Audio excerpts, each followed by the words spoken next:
allow this to happen. The term institutional entrepreneur was introduced in 1988. The topic of this presentation is an examination of the process through which institutional entrepreneurs create their strategies to overcome particular cultural values, beliefs, and overwhelming oppositional pressures in pursuit of legitimacy of a new venture. A qualitative inductive case study focusing on the first Women's World Championship is the data method.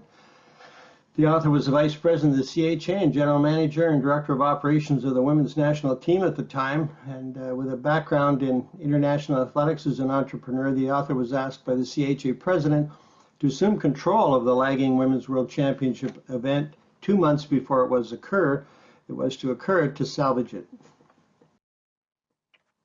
Data sources are quite extensive. We had access to complete files of the CHA of the championship. This included written communication of the event between CHA members and telefaxes between communication between the CHA and the IIHF. There were 16 interviews of actors involved in the event: players, coaches, referees, administrators. We had broadcast footage from TSN of the televised games of the championship and personal field notes. In terms of a gender imprinted barrier, men's hockey had enjoyed an IHF World Championship since 1920. There was no equivalent event opportunity for female hockey players up to 1989. The IHF did not recognize or support women's hockey as a separate event. There was only one rule book. There were no exceptions for women's hockey. Prior to 1990, the routine of women's elite hockey continued to develop in fragmented forms in small geographic pockets across Canada and the upper northeastern US, played by a simplified set of artifacts.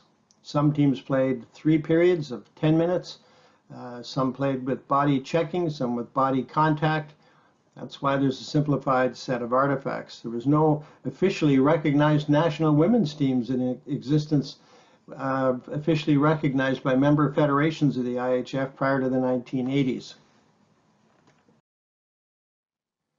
The research question is, what is the process through which institutional entrepreneurs craft their strategies to overcome particular cultural values, beliefs, and overwhelming oppositional pressures in pursuit of legitimacy of a new venture? We have to look at the context of the 1980s. The women's movement was very much in vogue in the 1980s. The Canadian Charter of Rights and Freedoms guaranteeing gender equality was legislated in 1982, with the provinces having until 1985 to implement. Calgary Winter Olympic Games occurred in 1988. It was noted that only 22% of the competitors were female. There was lobbying of IOC President Samaranch to improve that ratio. He looked at the calendar of the Winter Olympic Games and realized there was only one team sport, and it was played by men. If a women's event was added, the 8 teams of 20 players would equal 160 additional females into the Winter Olympic Games.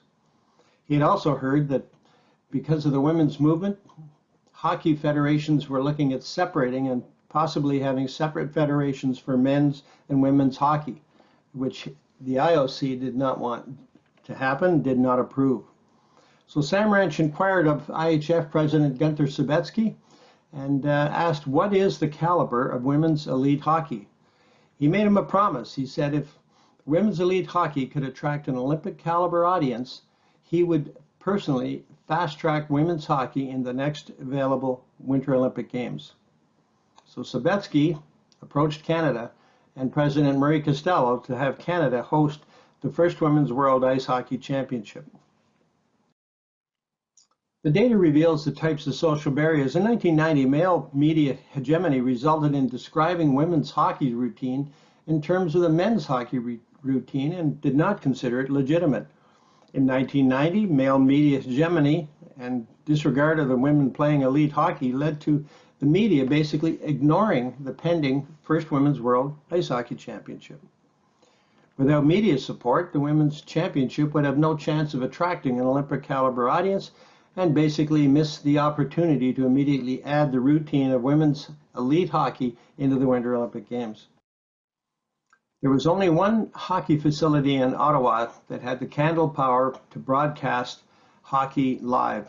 It was the home rink of the Ottawa 67s of the OHL. The IHF changed the date officially approved of the Women's World Championship. This caused a conflict with the 67s, who would not release dates to the Women's Championship because they didn't know their own playoff schedule.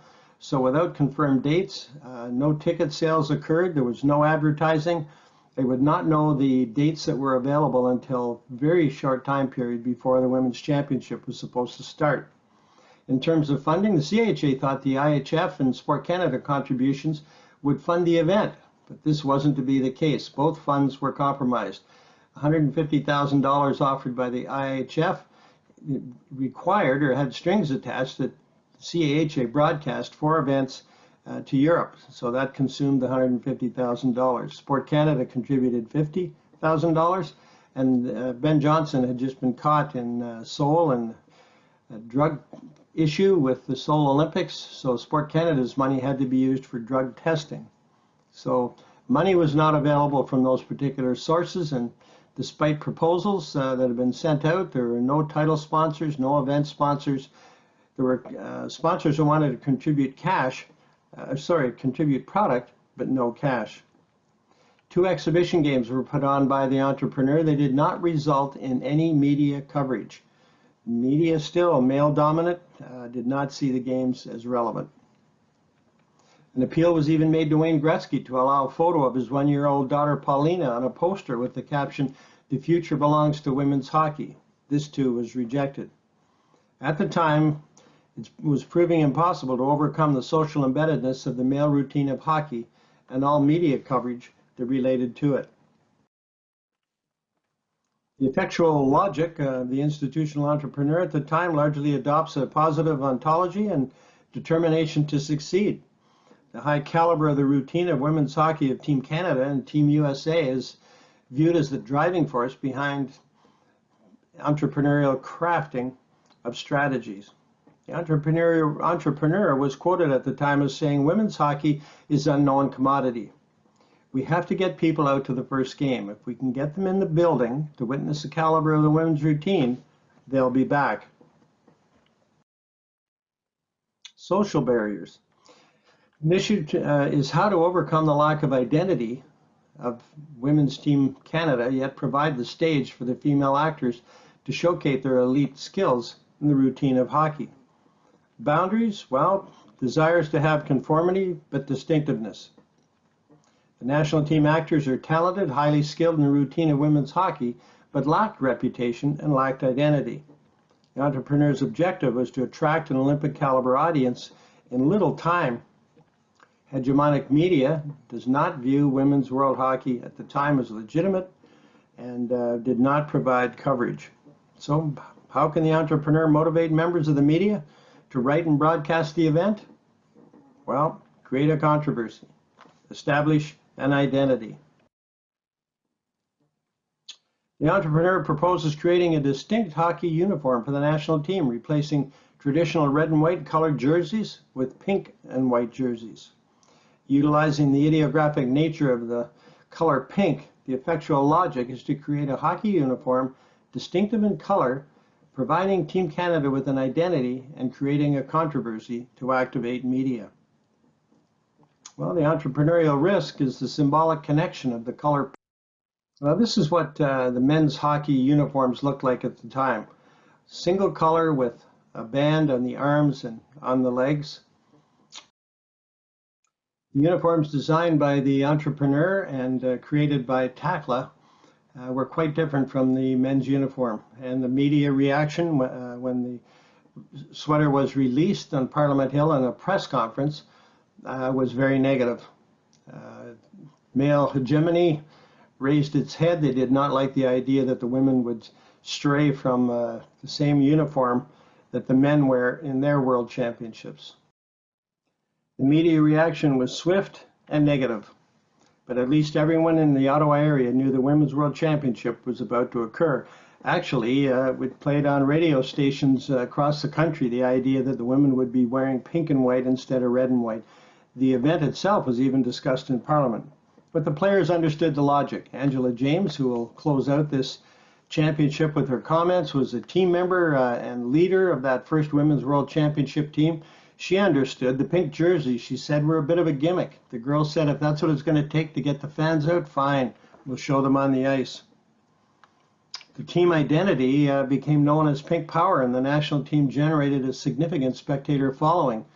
The first games of the tournament, they had roughly 150 spectators. By the end of the tournament, at the gold medal final, which was between the very skilled Team Canada and Team USA, which initiated their first rivalry, the desired result followed. Canada and the US attracted 8,784 spectators to the gold medal final. The audience was acknowledged by Samrance as an Olympic caliber audience, and he fully intended to keep his promise.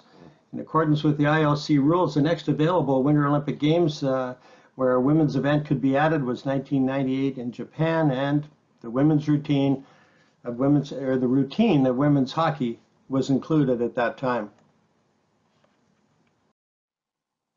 The risk of changing from red and white uniforms to pink and white was a risk, but it wasn't lost on Team USA player Julie Ander-Barhan. She was quoted as saying, "We are all surprised and amused that Canada chose to wear those loud, bright pink uniforms. Everyone has their own opinion about it, but whether pro or con, their marketing strategy really worked." The success of the championships and the result that women's elite hockey took its rightful place of both existence and importance within the institutional field of hockey and within the global organization, the IIHF, the actors' choices, perceptions, and actions during the event is what resulted in the emerging routine of women's elite hockey, evaluated by the audience and spectators in the IIHF as legitimate. This in turn resulted in a restructuring of the legitimation of the routine of women's elite hockey, which in turn led to a restructuring of the global organizational field. Lawrence and Sotheby, 2006, defined institutional entrepreneurship as the propulsive action of individuals and organizations aimed at creating, maintaining, and disrupting institutions. Institutional theory conceptualizes institutional entrepreneurs as instructional innovators. This case study of the global first ever Women's World Hockey Championship illustrates how an institutional entrepreneur can recognize or create opportunity and who can then maximize that opportunity, be an effective institutional agent of change. Thank you for listening.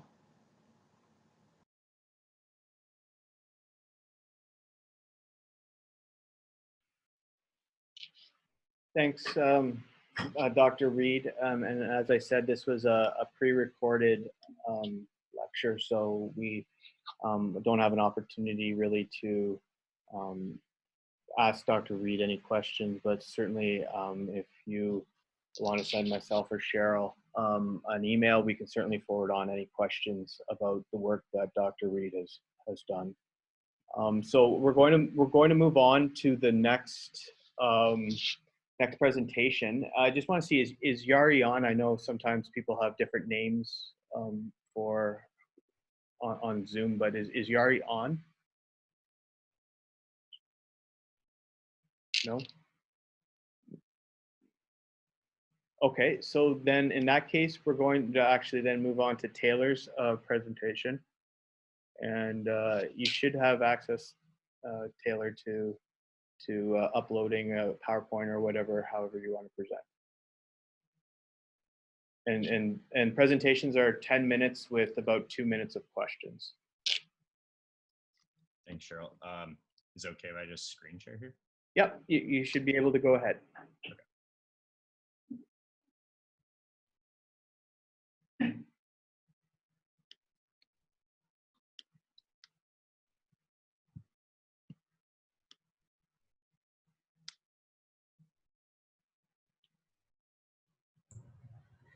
Jonathan, this is Mila, while Taylor's uploading, when we submit our presentations, is there going to be an opportunity to also include bibliographies at the end? What do you mean by like Like I have a separate bibliography to go with my slide presentation with some additional resources. So I don't. Yeah, you should be able to should be able to do both. I would assume so. All right, thanks. Okay.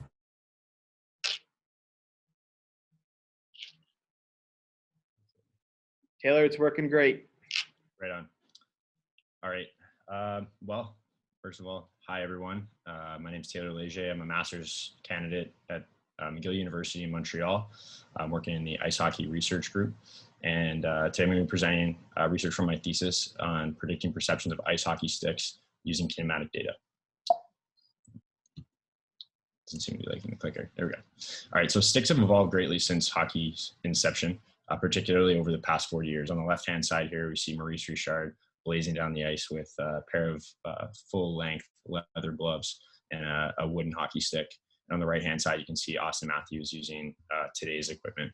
The most notable change in sticks in particular has been the movement from wood to composite materials, which allows players to use the stick as a spring to amplify shot power. Today, players are able to choose from a variety of stick characteristics. This includes length, flex, stick kick point, lie, and curve.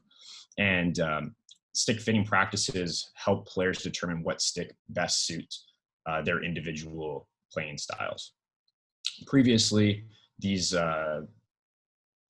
fitting procedures were only available to pro players, and they typically take between 45 and 90 minutes to fully evaluate a player's shooting technique. So there are significant challenges in kind of boiling this down to a commercial, like viable commercial product.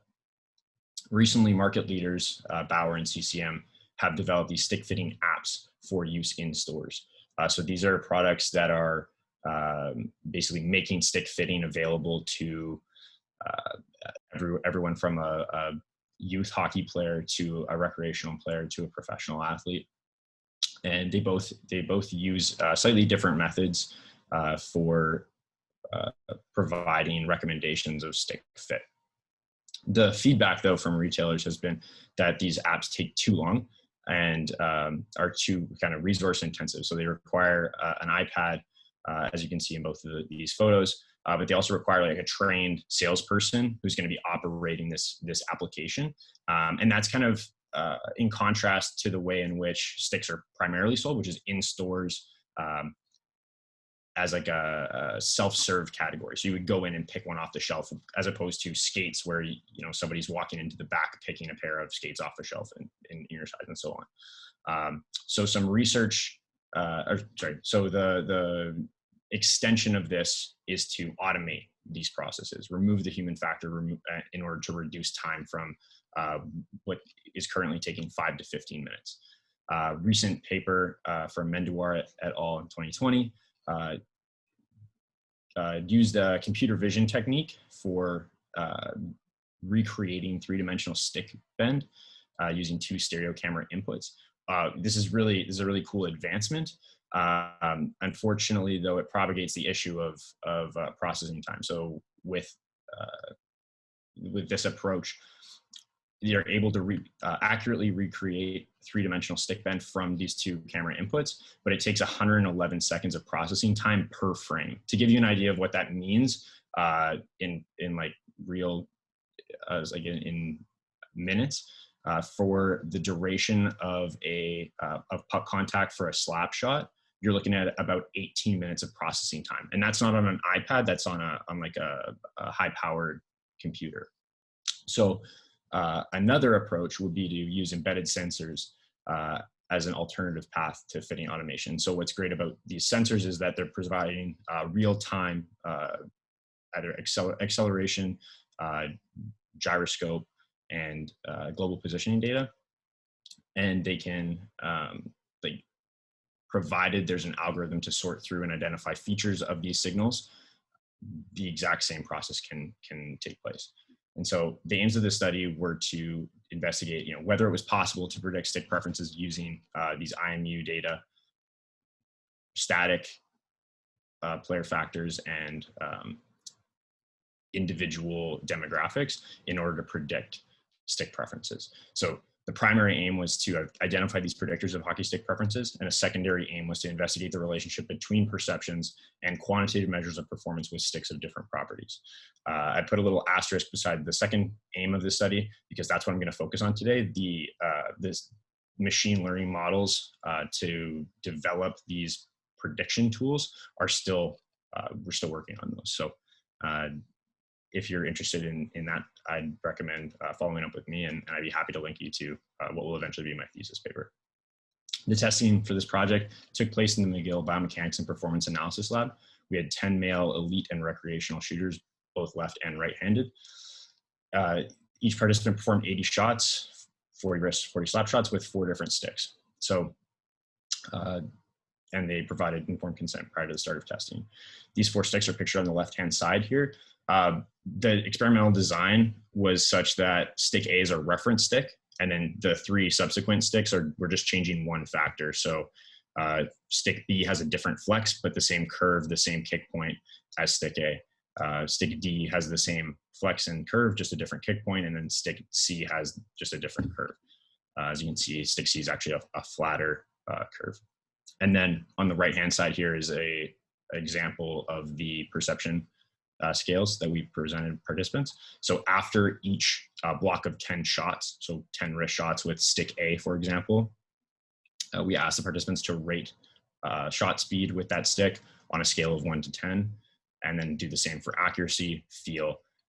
And then at the end of testing, once they'd finished all the wrist shots, they provided a rank order of the sticks from 1 to 4, with 1 being the best and 4 being the worst. Data were the kinematic data were collected using an 18 camera Vicon system. So here we're collecting full body kinematics, puck kinematics, and stick kinematics. There's an image on the bottom on the left-hand side there that shows what the testing area looked like with the camera set up around a synthetic ice surface in our lab. And then we also had concurrent measures of acceleration, linear acceleration, sorry, and angular acceleration with these embedded IMU sensors, which are inserted inside the cuff of the glove. Statistical analyses were Pearson correlation for the secondary aim of the study were Pearson correlations amongst the perception ratings within and between shot types, as well as Friedman tests on each perception subscale for slap and wrist shots separately, and then multiple two-way ANOVAs with the factors being stick and shot type were used to compare objective performance differences across conditions. All tests were conducted in MATLAB with an alpha of 0.05. And so for the Pearson correlations, we found significant positive correlations between speed, accuracy, and feel ratings for both wrist shots and slap shots. For slap shots, we also saw significant negative correlations between accuracy ratings and feel ratings and overall ranking. And then between shot types, we saw significant positive correlations between ratings of speed, feel, and overall rankings. For the Friedman test, we found that stick A, so that's the baseline stick which had a low kick point, was found to be rated significantly better overall compared to sticks D, which had a high kick point, and stick B, which was a lower flex. We also found that stick D was rated significantly, or shots with stick D were rated significantly faster for slap shots in particular, and that's compared to all 3 other sticks that were tested. And then the figure on the right is showing field rankings by stick, and here we're seeing that stick A was found to be significantly worse than stick D for slap shots. And so I guess like interpreting these findings, what you're seeing is significant, what we'd expect to see for wrist shots is that a lower kick point stick is going to store and release energy closer to the puck.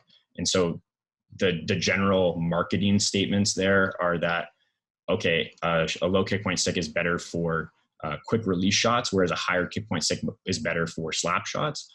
So what's interesting is that for both wrist shots, we're seeing this like interaction between kick point or stick and shot type. So on the left-hand side, you see that stick A is rated better for wrist shots overall, and that stick D is rated better for slap shot. So stick D with a higher kick point is rated as being better for both slap shot speed and slap shot feel. However, statistical tests that were conducted, the 2A ANOVAs revealed no significant differences in speed or contact time between the sticks. However, there was a significant difference in accuracy between stick C and stick D, showing that stick D was actually more accurate with slap shots compared to stick C.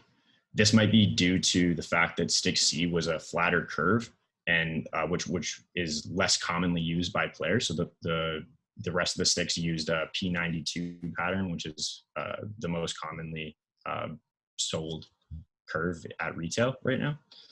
And a follow-up on that data, re-ranking sticks based on order of preference. So the best ranked stick being like stick 1, 2, 3, 4, showed no significant differences in any of the performance variables, speed, accuracy, or quickness. So it's not necessarily the fact that there's this like washing out of perceptions or performance.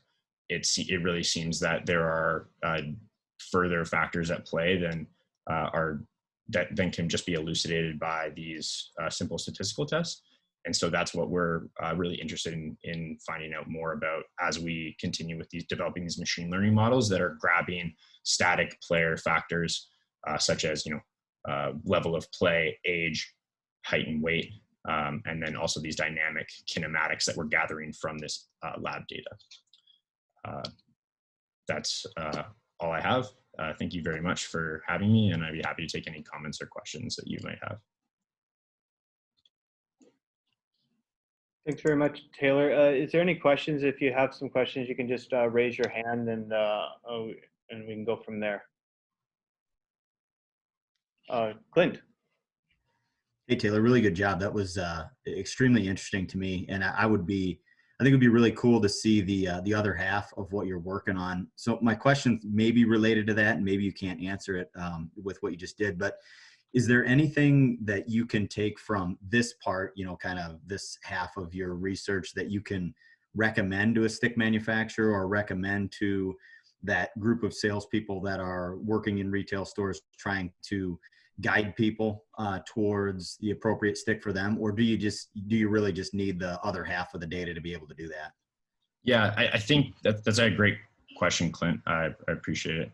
I think that obviously from a science perspective, it's definitely the most beneficial to wait until that secondary analysis is performed, just to really understand how these factors work together and what's found to be really important. I think what I tried to go quick through the introduction section because I know there's just really so much that could be tied in here that's really relevant to this topic. But for those apps that these companies are currently using for in-store fittings, there's like they're algorithm driven. So whatever the inputs are that are coming from a player when they're gathering data like in the store, these companies are rating these factors on their level of importance at present without the benefit of this like level of in-depth research. So like for example, just using your height and weight is a common recommendation used. Like if you just Google how to pick my stick flex, right? So you could have an app that asks you 100 different questions, but really on the back end is only using height and weight and age to pick your stick flex. So we'd like to develop something a little bit more sophisticated than that can hopefully provide players with a better level of fitting recommendation. But I think from a practical standpoint, like how these, what these data really mean on their own at present is, I think it really kind of exemplifies how important like marketing claims can be of these products. Like in other sport implement domains like tennis rackets, baseball bats, and even like shoes, perceived differences or marketed differences to athletes prior to testing have the ability to influence perception. So I think, trying to really separate the science and the art of stick fitting can be challenging in that respect, but I think there's some really interesting applications there. That's awesome. Thank you. Mila. I thought that very, very interesting, because one of the perceptions I think that's tied to it is the professional player's stamp on the stick. Oh, I want to shoot like so-and-so, so I want this stick. So that, I think that might be a little underlying component that, if possible, to consider of the perception part. But the question I really would be interested in is how flexible do you think this app might become to help women who are trying to pick sticks and the challenges they have with the composite really still being geared for men?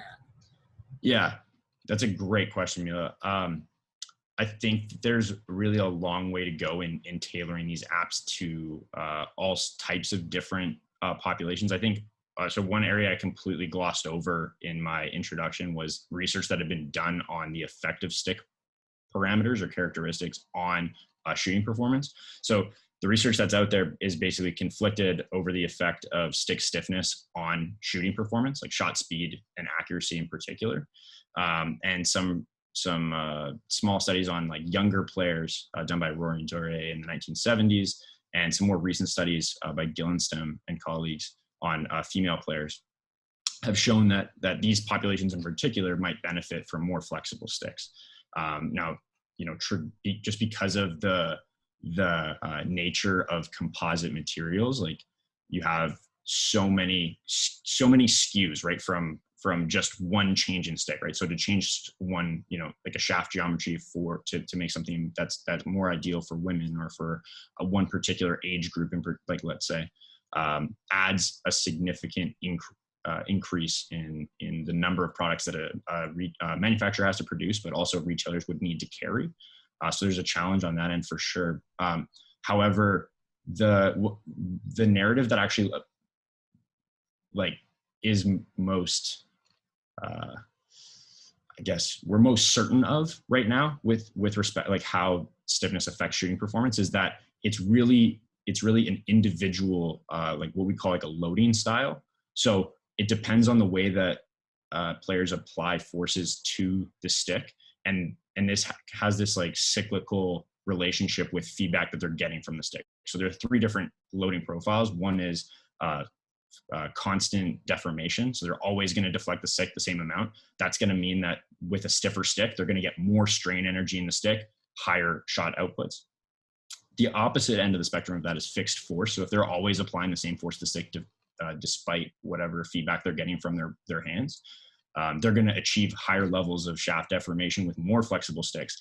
Consequently, they're going to store more strain energy in the stick, and they're going to get higher shot speeds. And you have fixed energy, which is basically, they don't want to be in either one of those camps. They're always going to store the same strain energy in the stick. It doesn't matter what stick flex they're using.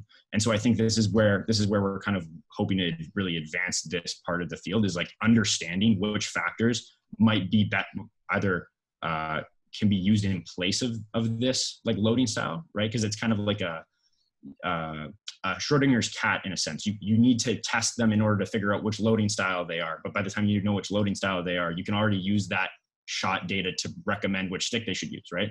So if we can figure out proxies, if we can identify proxies of these like loading styles and use those to actually make evidence-based recommendations for stick characteristics, then I think we're doing the right thing, and we're doing our job here.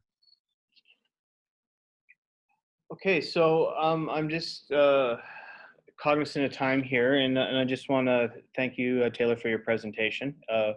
And I'm sure if there are any questions, you can certainly reach out to Taylor, and he'd be happy to help you. I know I'm putting words in your mouth, Taylor, but no, definitely, yeah. So sorry, shameless plug for myself and my lab. You can reach out to me by email at taylor.leger, Leger, @mail.mcgill.ca. if you have any questions. Also, my lab's website, if you just look up IHRG, like Ice Hockey Research Group at McGill, you should be able to find our website, and we have we have all our former theses and current graduate students' profiles are on our website. So you can easily get in contact, follow up, and make sure that, you know, you're able to find our research, or also connect on Twitter. We have a Lively Lab Twitter, and you can also find me on Twitter at biomech or biomch_TL if you want to follow up.